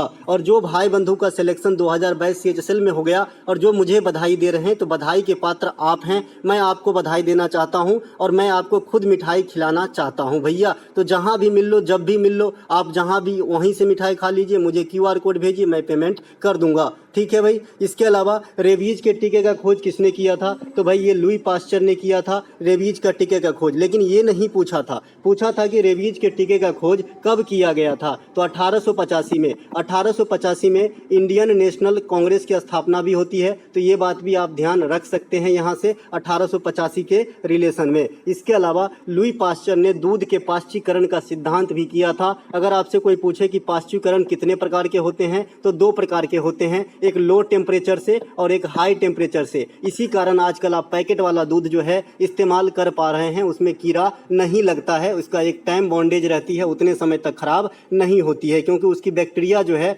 पाश्चीकरण में मर जाती है। लुई पास्चर कुत्ता और भेड़िया के काटने से जो रेबीज नामक बीमारी हो जाता था, इसके लिए एक टीके का खोज किया, जिसे रेबीज का टीका कहा जाने लगा 1885 में। रेबीज क्या होता है? इसे हिंदी में जलांतक कहते हैं। जलांतक का मतलब जल से लगता है, आतंक मतलब हाइड्रोफोबिया कहते हैं अंग्रेजी में, हाइड्रोफोबिया। फोबिया अगर किसी शब्द के लास्ट में लगा है, इसका मतलब बेइंतिहा डर होता है। जैसे बोलते हैं मैं तुमसे बेइंतिहा प्यार करता हूँ, तो जो आदमी किसी चीज़ से बेइंतिहा डरने लगता है उसे फोबिया हो जाता है, और जब बेइंतिहा चाहने लगता है तो उसे मेनिया हो जाता है। ठीक है, तो ये बात भी ध्यान रखेंगे। इसके अलावा चेचक का टीका यहीं पर ही ले लीजिए। चेचक का टीका का खोज एडवर्ड जेनर ने किया था। पोलियो के टीका का खोज जोनास साल्क ने किया था। लेकिन पोलियो का टीका 2 प्रकार के होते हैं, एक तो आपका इंजेक्शन वाला होता है और एक आपका ड्रॉप वाला ओरल होता है। तो जो ओरल वाली होती है इसका अल्बर्ट साबिन ने खोजा है, और जो सुई वाली है ये आपका जो है एडवर्ड जेनर ने खोजा है। तो दोनों बात माफ कीजिएगा, जोनास साल्क ने खोजा है, जेनर ने चेचक का टीका का खोज किया है। इसके अलावा आपसे पूछा है कि हीलियम आधुनिक आवर्त सारणी के किस समूह में है, किस ग्रुप में है। मैंने आपको बताया भाई नकारा बेटा हमेशा सबसे किनारा बनाए रखता है। तो आधुनिक आवर्त सारणी में कितने आपका समूह है? 18। इसीलिए सबसे लास्ट में किसको जगह दिया है? नकारा बेटा को, जो किसी से संयोग नहीं करता है। ये है हमारा अक्रिय गैस, और हीलियम भी अक्रिय गैस, इनर्ट गैस या नोबेल गैस में आ जाता है। Helium, argon, krypton, जेनन, radon, neon, ये सभी के सभी क्या है? अक्रिय गैस है, जिसमें जेनॉन आपका सूत्र याद रखना है, XE होता है। और जेनॉन को हम स्ट्रेंजर गैस भी कहते हैं। स्ट्रेंजर गैस, अजीबोगरीब गैस कहते हैं इसे। इसके अलावा समूह 17 में हेलोजन ग्रुप को रखा गया है, जिसमें आपका क्लोरो, फ्लोरो, ब्रोमो, आइडो ये सब आ जाएगा आपके समूह 17 में। समूह 16 को ऑक्सीजन या केल्कन तत्व कहा जाता है, तो इसे भी आपको ध्यान रखना है। आधुनिक आवर्त सारणी में टोटल ज्ञात तत्वों की बात करें तो आपका 118 ज्ञात तत्व आधुनिक आवर्त सारणी में है, जिसके खोजकर्ता मोस्ले महोदय है। एक आवर्त सारणी जो आधुनिक आवर्त सारणी से ही ताल्लुक रखते हैं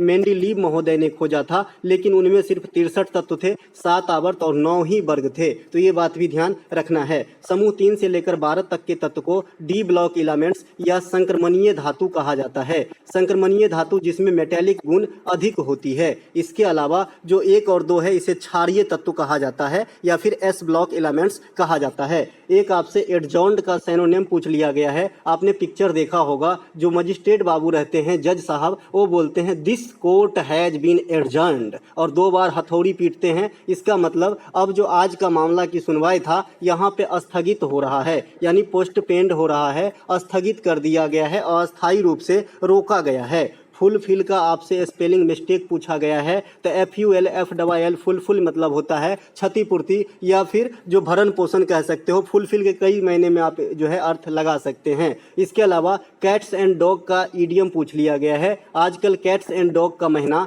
चल रहा है, हैवी रेनफॉल को कैट्स एंड डॉग कहते हैं, ठीक है। इनके अलावा राज्य में वित्त आयोग का गठन किस अनुच्छेद के तहत होता है? आ गया ना मेरा काला जवान वाला क्वेश्चन भैया, है ना। तो आएंगे ही भैया, आएंगे ही, है ना। अपनी अनुभव शेयर करने के लिए ही मैं आप लोगों के सामने आया हूँ और कुछ नहीं है। बाद बाकी तो आप भी जानते हैं, ऊपर वाले और आप लोगों के दया से सेटल हूँ जहाँ से रोटी मिल जाती है, ठीक है। 243 के आई या हिंदी में कहेंगे तो झौ में जो है राज्य में वित्त आयोग का हिस्सा की बात होती है, ठीक है। केंद्र में वित्त आयोग की बात करेंगे तो 280 के तहत गठन होता है जो प्रेसिडेंट करते हैं, ठीक है। और वित्त आयोग 5 वर्षीय कमेटी है और 5 सदस्यीय कमेटी भी है, दोनों बात ध्यान रखेंगे। वर्तमान में वित्त आयोग के जो अध्यक्ष हैं, हमारे 15वीं वित्त आयोग चल रही है, इसके अध्यक्ष NK सिंह हैं, है ना। तो ये भी ध्यान रखेंगे। इनके अलावा 243 के ए में क्या है? ग्राम सभा का गठन है। जो ग्राम पंचायत, देखिए मैंने आपको बता रखा है कि 243 में 3 चीज को समावेश किया गया है।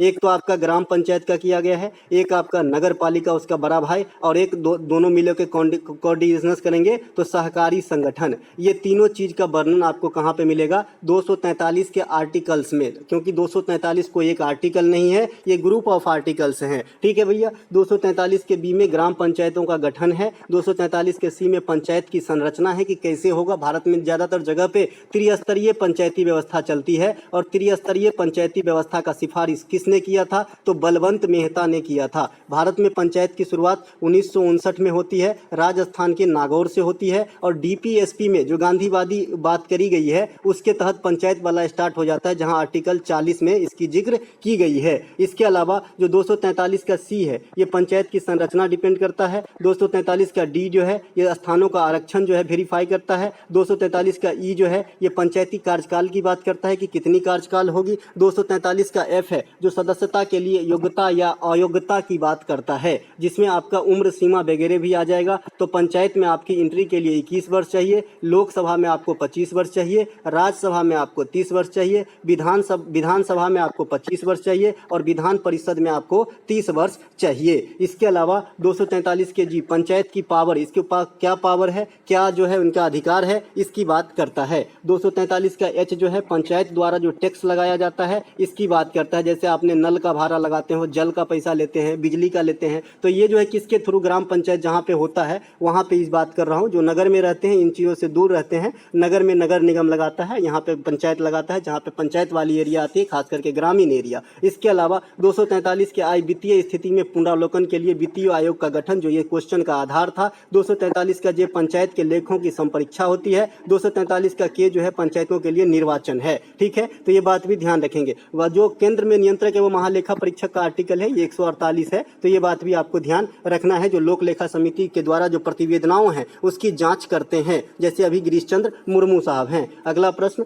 जाकिर हुसैन का संबंध किस वाद्य यंत्र से है? कॉमन है, तबला से है। जाकिर हुसैन साहब को 2023 में पद्म विभूषण दिया गया था। सेकेंड शिफ्ट में एक ITCZ का भी पूछा गया था, मैंने पहले ही पढ़ा दिया था आपको। ये जोन होता है इंटरट्रॉपिकल जोन, तो ये भी मैंने आपको पहले ही जो है इसका फुल फॉर्म बता दिया था और फुल फॉर्म ही पूछा गया था, बाद में मुझे पता चला है। इसके अलावा जो तबला के वादक हैं इनको 2023 में पद्म विभूषण दिया गया है, जो जाकिर हुसैन साहब हैं। 6 आदमी को दिया गया है, जिसमें आपको एक जाकिर हुसैन साहब को याद रखना है और एक महाल नोबिस को याद रखना है। एक महाल नोबिस है पश्चिम बंगाल के, इनको चिकित्सा के क्षेत्र में दिया गया है, जिन्होंने ORS घोल पे काम किया था। इनके अलावा अन्य तबला वादक लच्छू महाराज हैं, फैयाज खान है, सुखविंदर सिंह, विजय घाटे, अल्लाह रखा, ये सब तबला वादक हैं। अल्लाह रखा जो है जाकिर हुसैन साहब के पिताजी हैं, तो ये बात भी आपको ध्यान रखना है। इनके अलावा अस्थाई बंदोबस्त किस राज्य में सबसे पहले लागू हुआ, आपसे पूछा गया है। तो अस्थाई बंदोबस्त सबसे पहले बंगाल में लागू हुआ, और कौन करवाए थे, तो लॉर्ड कर्नवालिस, है ना, लॉर्ड कर्नवालिस जो है अस्थाई बंदोबस्त लागू करवाए थे। तो ये बात भी आपको ध्यान रखना है। इनके अलावा अस्थाई बंदोबस्त कब लागू हुआ था, 22 मार्च 1793 को, लॉर्ड कर्नवालिस। यहाँ पे जो है मिसप्रिंट हो गया, मैं आपको लिख दूंगा। बंगाल विभाजन जो है 1905 में लॉर्ड कर्जन के द्वारा, राज हड़प नीति लॉर्ड डलहौजी के द्वारा, और सबसे पहले सतारा राज्य यानी जो महाराष्ट्र में है इसको हड़पा गया था, 1848 का वो दौर था। इसके अलावा जालियांवाला बाग हत्याकांड के समय कौन थे गवर्नर, तो लॉर्ड चेम्सफोर्ड थे। इन्होंने जो है मॉन्टेग्यू चेम्सफोर्ड योजना रिलीज किया था, जो 1919 वाली योजना को हम मॉन्टेग्यू चेम्सफोर्ड योजना भी कह देते हैं। जो द्विसदनीय व्यवस्था आपने देख रहा है, ये जो है आपको कहां से आया था, तो मॉन्टेग्यू चेम्सफोर्ड योजना से ही आया था। और जो सांप्रदायिक चुनाव की बात यहाँ पे इंडिया में लाई गई थी, ये मॉर्ले मिंटो सुधार 1909 से आई थी। और जो 1935 है, इसके तहत जो है बर्मा अलग हुआ था भारत से, तो ये बात भी ध्यान रखेंगे। 1935 के बारे में एक बात और ध्यान रखना है, अगर जब भी आपको एग्जाम में पूछे कि भाई जो भारतीय संविधान है वहां पे सबसे अधिक तथ्यों को कहां से लिया गया है, या फिर किस चीज का जो है आप कह सकते हैं कि सीधा सीधा रूपांतरण है, तो भारत सरकार अधिनियम 1935। हालांकि बहुत सारे देश से भी हम सम तथ्यों को लिए हैं, लेकिन ये सबसे ज्यादा सटीक आंसर होगा। भारत की सबसे बड़ी स्लम बस्ती आपसे पूछ लिया है, तो सभी जानते हैं कि भारत के बंबई में जो धारावी एरिया है, ये दुनिया नहीं एशिया की सबसे बड़ी जो है स्लम बस्ती है। तो ये बात भी आपको ध्यान रखना है। ये मुंबई में सबसे बड़ा स्लम एरिया है। आपने एक पिक्चर देखा होगा मेरे ख्याल से, शूट एट वडाला पिक्चर है, जो जॉन अब्राहम उसमें हीरो है और कंगना रनावत शायद हीरोइन है ना। तो उस पिक्चर में इसका सीन आपको देखने को मिल जाएगा। जब एक बैंक इंटरेस्ट बढ़ाएगा तो लोन पर क्या प्रभाव पड़ेगा। अब आप ही कहिए कि जब कोई बैंक, यहाँ पर केंद्रीय बैंक की बात होती तो फिर बात थोड़ा अलग हो जाता, गर्म हो जाती माहौल, लेकिन यहाँ पे जो है कमर्शियल बैंक की बात कर रहा है कि जब कोई बैंक अपना लोन की रेट बढ़ाएगा तो स्वाभाविक सी बात है कि बाजार में तरलता जो है कम हो जाएगा, क्योंकि लोन जो है आसानी से नहीं ले पाएगा लोग, क्योंकि ब्याज जो है वो बढ़ गया है, तो लोन कम लेना लोग प्रेफर करेंगे। इससे क्या होगा, मुद्रा की तरलता जो है, जो मुद्रा की लिक्विडिटी है वो कम हो जाएगी बाजार के अंदर, है ना। और सामान की भाव जो है ये अस्थिर होने में यह भी एक जो है रोल अदा करता है। जब लोगों के पास पैसा नहीं होता है, यानी तरलता नहीं होता है, तो सामान खरीदना कम कर देता है मांग के नियम से, क्योंकि भाई पैसा नहीं, अच्छा मांग के नियम उल्टा हो जाएगा। मांग के नियम तो भाई मूल्य घटने और बढ़ने के रिलेशन में है, तो मांग के नियम पे यहाँ के छोड़िए मांग के नियम। जब पैसे नहीं रहेगा तो सामान कम खरीदेगा, जब सामान कम खरीदेगा तो भाव जो है बढ़ने के बजाय अस्थिर हो सकती है या फिर घटेगी। इनके अलावा रेपो रेट क्या है, तो रेपो रेट वह रेट है जिस पर जो है आरबीआई कमर्शियल बैंक को जो जमा देता है उस पर ब्याज लेता है, और रिवर्स रेपो रेट वह रेट है जिस पर कमर्शियल बैंक आरबीआई को लोन देता है या फिर जमा देता है, उस पर ब्याज आरबीआई चुकाता है। ये बात मैंने कल आपको क्लियर कर दिया था। इसके अलावा जो बच्चे पार्टिकुलर वीडियो की बात कर रहे हैं, मैं ऐसा सोच रहा हूँ कि ये चैनल जो है अपना, इस पर काफ़ी सारे कन्फ्यूजन क्रिएट हो गए, क्योंकि बहुत सारे कंटेंट मैंने आपको पढ़ाया है और बहुत सारे जो चीज़ आप बोल रहे हैं सब चीज़ चैनल पे है, लेकिन आपको मिलता नहीं है, मुझे खुद ही नहीं मिलता है ना कभी कभी। तो ऐसा है कि हो सकता है कि एक छोटा सा जो है कुछ ऐसा खोल दूं ताकि जो उस पर खाली पार्टिकुलर वीडियो ही बनाऊं। फिलहाल अभी नहीं सोचा है, अभी आपको इसी पे मिलेगा। जैसे जैसे टाइम मिलता जाएगा मैं आपको टॉपिक वाइज क्लियर करता जाऊंगा, ताकि आने वाले जो भी एग्जाम है आपका उसमें कोई भी तरह का दिक्कत ना हो। कजरी किस राज्य के लोक नृत्य है, इस प्रकार से प्रश्न आपको पूछा गया है। ऑप्शन में उत्तर प्रदेश नहीं दिया गया था, ऐसा बच्चा ने बताया है। तो आप लोग बताइएगा कि इसके अलावा क्या ऑप्शन में था, उसके हिसाब से मैं इसमें आंसर दे पाऊंगा। फिलहाल यहाँ पे मैं इसका आंसर जो है स्किप कर रहा हूँ। चेराव डांस, रासलीला डांस उत्तर प्रदेश के अन्य प्रमुख डांसों में से हैं। इनके अलावा हरेला डांस ये उत्तराखंड के डांस है, मतलब फेस्टिवल है। माच मांडू महोत्सव ये मध्य प्रदेश में आपको देखने को मिलेगा। साथ ही साथ खजुराहो फेस्टिवल ये भी आपके मध्य प्रदेश में 6 दिनों तक चलने वाली फेस्टिवल है, क्योंकि आप जानते हैं कि खजुराहो का मंदिर जो है ये मध्य प्रदेश में है, जो चंदेल शासकों ने बनवाया था। यहाँ पे एक कंदरिया महादेव का मंदिर है जो सबसे बड़ा मंदिर है इस खजुराहो मंदिर के परिसर में। इसके अलावा मध्य प्रदेश में सांची का स्तूप भी है जिसको अशोक ने बनवाया था, मौर्य सम्राट, है ना। तो ये सब जो है आपके मध्य प्रदेश के आकर्षण है। इसके अलावा ओरछा में मंदिर है ना, ओरछा में राम राजा मंदिर है ना, दतिया में पीताम्बरा देवी की मंदिर है। ये सब जो है आपके मध्य प्रदेश में स्थित है। इसके अलावा उज्जैन में महाकालेश्वर बाबा विराज रहे हैं। इसके अलावा संसदीय प्रणाली कहाँ से लिया गया, भैया ब्रिटेन से लिया गया है। इससे पहले पूछा गया था कि विधि के द्वारा स्थापित प्रक्रिया किस देश के संविधान से लिया गया है, वहीं पे आज ही मैंने बताया हूँ। तो संसदीय प्रणाली ब्रिटेन हो जाएगा, विधि का शासन, संसदीय प्रणाली और एकल नागरिकता ये ब्रिटेन से लिया गया है, मौलिक अधिकार अमेरिका से और मौलिक कर्तव्य रूस के संविधान से लिया गया है, प्रस्तावना की भाषा और समवर्ती सूची ये दोनों जो है आपके ऑस्ट्रेलिया के संविधान से लिया गया है, संघीय व्यवस्था कनाडा के संविधान से लिया गया है, संविधान संशोधन की प्रक्रिया दक्षिण अफ्रीका के संविधान से लिया गया है। अगला एक प्रश्न पूछा गया था, अच्छा संविधान संशोधन की जो है आर्टिकल भी आपसे पूछ लेते हैं भाई। तो आर्टिकल 368 है और भाग की बात करेंगे तो 18 है, ठीक है, संविधान संशोधन वाली बात कर रहे हैं हम। इसके अलावा जो निम्नलिखित में से कौन सी क्वेज खिलाड़ी है या नहीं है, ऐसा क्वेश्चन पूछा गया है। देखिए ऑप्शन में एक अनाहत सिंह है, तो अनाहत सिंह सिक्वेस के ही खिलाड़ी हैं, तो ये बात भी ध्यान रखेंगे। तो अनाहत सिंह राइट आंसर हो जाएगा। दीपिका पल्लिकल जो आपने दिनेश कार्तिक जो अभी पिछले आईपीएल में धूम मचा दिया था, इस आईपीएल में तो खैर नहीं चला, तो दीपिका पल्लिकल जो है ये दिनेश कार्तिक का सेकंड वाइफ है, तो ये बात भी ध्यान रखेंगे। सौरभ घोषाल ये भी आपका जो है क्या खेलते हैं, सिक्वेस खेलते हैं। जोसन्ना चिनप्पा ये भी आपके सिक्वेस के ही खिलाड़ी हैं। रोहन बोपन्ना, सानिया मिर्जा, लिएंडर पेस ये सभी के सभी टेनिस के खिलाड़ी हैं। पीवी सिंधु, साइना नेहवाल ये बैडमिंटन के खिलाड़ी हैं। लक्ष्य सेन का भी नाम याद रखिएगा, उभरता हुआ सितारा है इंडिया का लक्ष्य सेन, तो ये भी आपके बैडमिंटन से हो जाएंगे। नारायण कार्तिकन फार्मूला 1 रेस से हो जाएंगे। शरत कमल टेबल टेनिस से हो जाएंगे। निखत जरीन बॉक्सिंग से हो जाएंगे। लवलीना बोरहोगन ये भी बॉक्सिंग से हो जाएंगे, बोरहोगन। स्वीटी बुरा ये भी जो है आपका बॉक्सर से हो जाएंगे। नीतू घनघस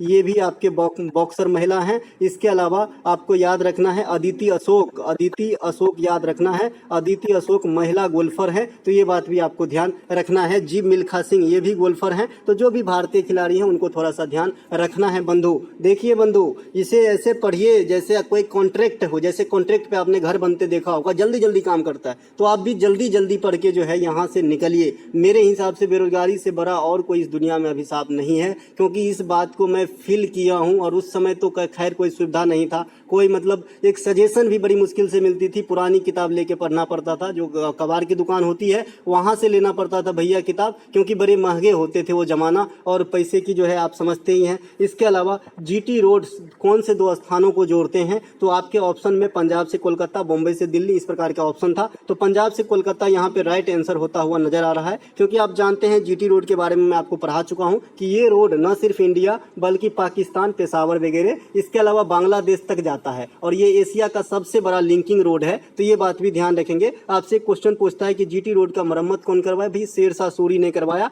शेरशाह सूरी किस वंश के संस्थापक है, सूर वंश के संस्थापक है। ये मुगल वंश के जो शासक हुमायूं था उनको पराजित करके जो है स्थापित किए थे। और शेरशाह सूरी का मकबरा कहाँ पे है, तो सासाराम बिहार के अंदर स्थित है। इसके अलावा बता ही दिया, यह रोड बांग्लादेश, पाकिस्तान तक भी फैले हैं इंडिया के अलावा। इसके अलावा ये सबसे एशिया की सबसे बड़ी लिंकिंग रोड है। किस राज्य में वर्तमान में सबसे अधिक कर्ज है, ये क्वेश्चन मेरे लिए थोड़ा असहाय है। अगर मैं होता आपके जगह एग्जाम में तो मैं इसे छोड़ के आ जाता, ठीक है। आप लोग बताइएगा कि इसमें क्या आंसर लगाए हैं। हालांकि उत्तर प्रदेश पे काफी सारा कर्जा चढ़ गया है, और कुछ दिन पहले मैंने तमिलनाडु राज्य को भी कर्ज में डूबते हुए देखा था, तो डिपेंड करता है कि कौन से ईस्वी के अनुसार पूछा था। इसके अलावा हैस्ट का जो हैस्ट होता है इसका एंटोनिम पूछा है, तो हैस्ट का मतलब क्या होता है, जल्दी जल्दी चुलबुली ढंग से कोई काम करना, फास्टली कोई काम करना, तो इसका उल्टा जो भी आपको दे रहा होगा उस ऑप्शन के अनुसार ये आपका राइट आंसर हो जाएगा। डिसाइफर का साइनोनिम पूछ लिया गया है।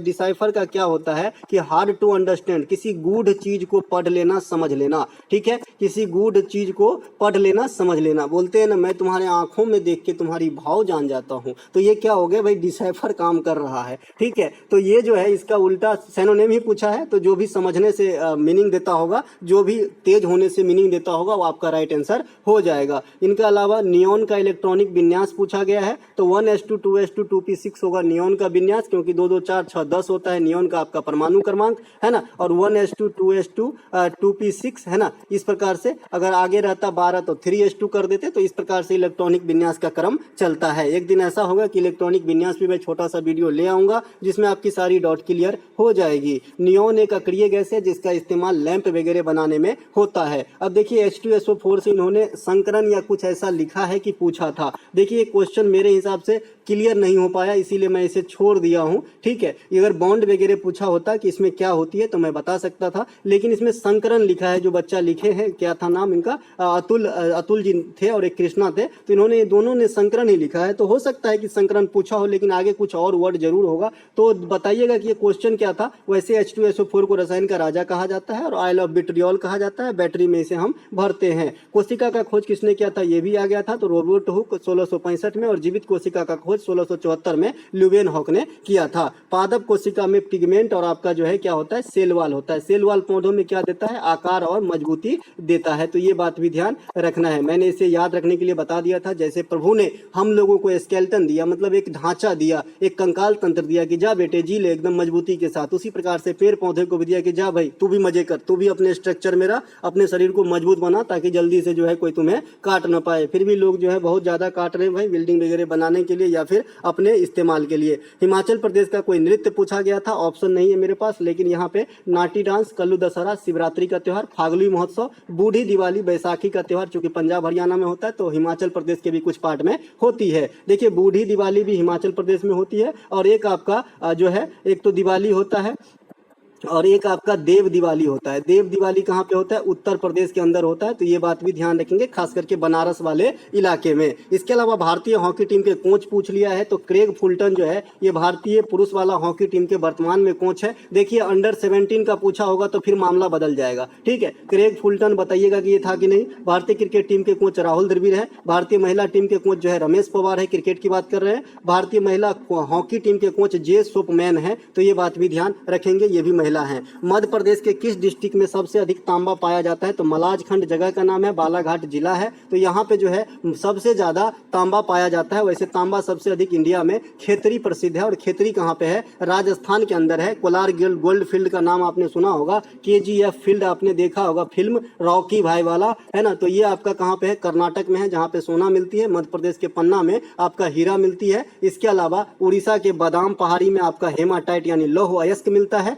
झारखंड के जादूगोरा में आपका यूरेनियम मिलता है। झारखंड के झरिया में आपका कोयला मिलता है ना। बैलाडीला में आपको लौह अयस्क मिलता है। इसके अलावा जो कद्रमुख खान है, कद्रमुख, ये भी कर्नाटक में है, यहाँ पर भी लोहा मिलता है। तो ये सब कुछ ध्यान रखेंगे। नवेली एक छूट गया भैया, इनको मैं कैसे छोड़ सकता हूँ, नई नवेली। तो नवेली जो है ये आपका कहाँ पे है, तमिलनाडु में। यहाँ पे क्या मिलता है, लिग्नाइट मिलता है। क्या मिलता है, लिग्नाइट मिलता है। दोस्तों आप लोग शेयर कर दिया कीजिए अपने दोस्तों में, बस एक ही उम्मीद रखता हूँ आप लोगों से कि आप लोग शेयर करेंगे। ठीक है, यूनिक का सिनोनिम्स क्या होगा, तो मैचलेस होता है, अद्वितीय होता है ना। अद्वितीय जो है ये आपका यूनिक का सिनोनिम होता है। ठीक है, यूनिक से जब भी आपका कॉमन एरर से क्वेश्चन बनता है तो इसको सुपरफ्लुअस बना दिया जाता है मोस्ट लगा के। ठीक है, तो ऐसे नहीं होना है, क्योंकि यूनिक अपने आप में भी सबसे सुपरलेटिव है, तो इसके साथ कोई भी सुपरलेटिव डिग्री का चीज यूज नहीं होता है। एक आपका अमृत योजना आया था। अब अमृत योजना कई प्रकार के हैं, अमृत योजना 3.0 भी है, अमृत योजना 2.0 भी है, अमृत योजना सीधे है। तो डिपेंड करता है कि अमृत योजना से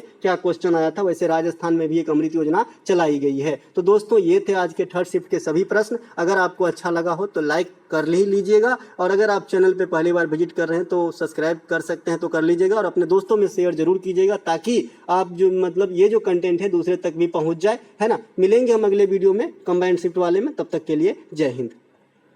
ये PDF की बात करेंगे तो ये PDF आपको टेलीग्राम चैनल पे मिल जाएगी टुडे एग्जाम पे। ठीक है, जो पेड PDF है वो आपको व्हाट्सएप पे दिया जाता है, बाद बाकी ये PDF आपको फ्री है जो टेलीग्राम चैनल पे ही मिल जाया करती है। टुडे एग्जाम सर्च करके भी जुड़ जाइएगा, या फिर डिस्क्रिप्शन में लिंक है वहां से जुड़ सकते हैं।